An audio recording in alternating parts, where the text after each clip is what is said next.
welfare state. There are many people that criticize the welfare state from an economic standpoint, from a demand side, if you like. They say it's expensive, it's bloated, it's inefficient, but they don't come at it from the other side, or I come at it from the supply side, or is it the other way around? Demand side. Anyway, I'm pointing out that not only is it all those things, it's also dysfunctional. It's also disruptive of the family, disruptive of social order, and disruptive of basic human freedom. So sooner or later, we need to at least start discussing the welfare state and how far we can afford to have government officials involving themselves in the private lives of people, private family lives of people who are not criminals. And that's what the welfare state does. It gives gendarmes, we don't call social workers that, but that's really what they are, as plainclothes police, the right to intervene in the private lives of people who are not criminals. And that's, in some ways, the innovation that we're fighting all the way through this. So maybe I'll stop there, and we can pursue some of these points if you like. Okay. Before we do, there's some latecomers in there. You know, as the parish preacher say, there's plenty of seats up here at the front. Because I try to say to my students also, we're all sitting back in the classroom.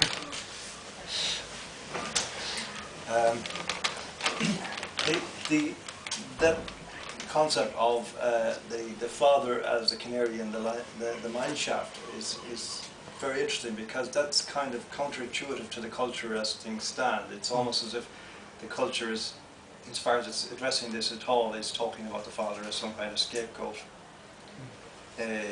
for historical reasons. But I think the way you put it is probably what's unraveling what we're seeing more clearly. But one of the things that fascinates me is the extent to which this can happen invisibly and almost undetected in plain sight in society. That we all come from families which have fathers. Many of us are fathers, or married to fathers, and yet it seems that this brutalization of that category of human person can continue in plain sight, and the society doesn't rise up against it, or doesn't even, not only doesn't notice, but when it is pointed out, disregards it. Sort of, I don't want to look at that. I don't want to. What exactly is going on there? Yes, it's very true. Again, this is part of the dynamic, isn't it? We're so ingrained to the idea that the father is dominant, and there's a sense in which that is true. Men are, the vocabulary we use to talk about masculinity, words like potent and impotent, are almost synonymous with the concept of power, and yet, well, it's a good question. What is going on here? And I can't summarize it quickly, but to say briefly, the family with the father in it is the main check on the power of the state. A family with a father is the main control. It creates a sphere of private life that is the main limitation on the power of the state. Once the father is removed from the family, there's nothing to prevent the state from moving in, taking control of not only the father himself, but the children and the mother as well. And so the removal of the father, if you look at the divorce courts or some of the child abuse accusations or domestic violence accusations, the first measure the judge takes always is remove the father, get the father out of it, because then everything else kicks in. The social workers, the lawyers, the judge, the civil servants, their function then clicks. Nobody earns anything, nobody gets any power, nobody has any role until the father's removed. So once you take the father out of the family, everybody moves in and takes control. So if you see the father as the main rival to the state, and the main impediment to the power of the state over private life, you can begin to see this almost instinctual tendency of state officials to hate the father and to want to remove him and to reduce his power and certainly even his presence at all costs. One of the things, the syndromes that I've come across over the years in this context is to meet with men who start off the conversation by saying, I used to think you were a lunatic. And then it happened to me. And it's that this is actually happening almost under everybody's nose, but nobody wants to see it or nobody sees it. And the victim of it, and I don't like that word, but the person who suffered, the person who was targeted by it, the object of it, the father, may be any kind of person, may be ever so respectable, may be well-to-do, may have a very good job, very high reputation, articulate, be a famous pop musician, as I've known. I've several of those on my books. And it makes no difference that when this happens, in this particular context, they are stripped of all humanity, all dignity, and all rights, fundamentally. And they become totally at the mercy of the state. And I often think of it as the beginning of the trial by Kafka, where Joseph K. is arrested. Somebody must have been telling lies about Joseph K. because without having done anything wrong, he was arrested one fine morning. But in those first few pages, the most, I think, powerful part of the whole description, the whole tableau, is where they do two things. The two guys who come to arrest Joseph K., they do two things which are completely strange. Is that they laugh at his nightshirt and they eat his breakfast. And it's like that this is the invasion into the most intimate realm of the human person. And that it's in this way that the fundamental stripping down of the human occurs. And so we're actually beyond normative kind of injustice here. We've gone much further in already, invisibly, undetected. We've gone right to the very core of the human enterprise. The state has reached in and done the worst it can do.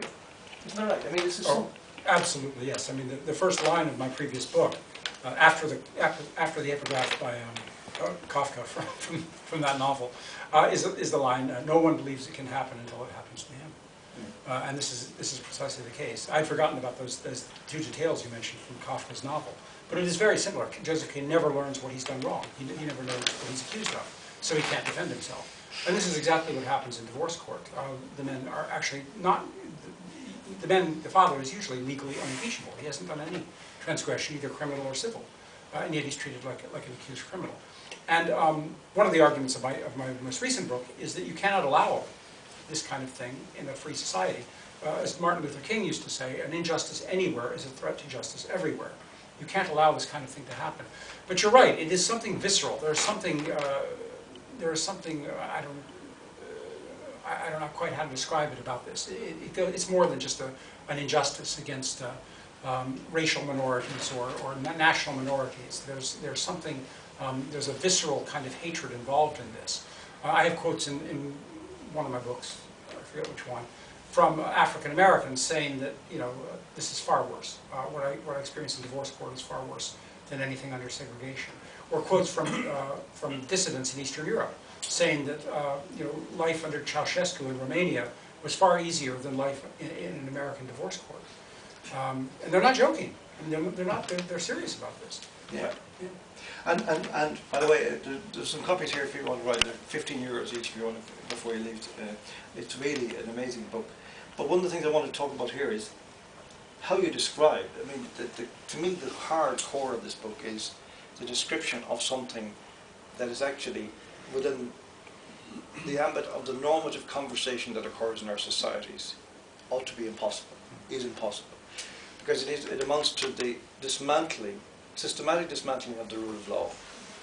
That this realm, which is invisible in private, secret courts, is actually taking apart like the rules of evidence, the presumption of innocence, due process, are simply being dismantled and being replaced with a bunch of subjective, emotive, there was one, I think it's one description of, I think a court in maybe Toronto or somewhere, where the court actually states as a principle that that it's not possible to pursue certain allegations against in relation that to actually defend, for the defendant to defend himself would involve exacerbating the hurt of the victim, and therefore it cannot be allowed to happen.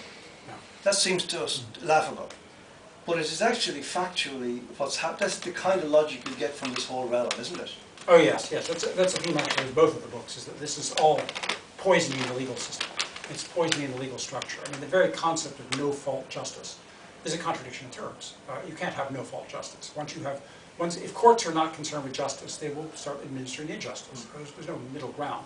And that's what they're doing. They're systematically pursuing injustice. And one of the things I show in the new book is how some of the principles of divorce courts are spreading out into other areas of the judiciary and into international human rights conventions and other areas of not only the law but international law as well. Concepts like the highly subjective nature of the accusation, if there even is an accusation. For example, the idea that in divorce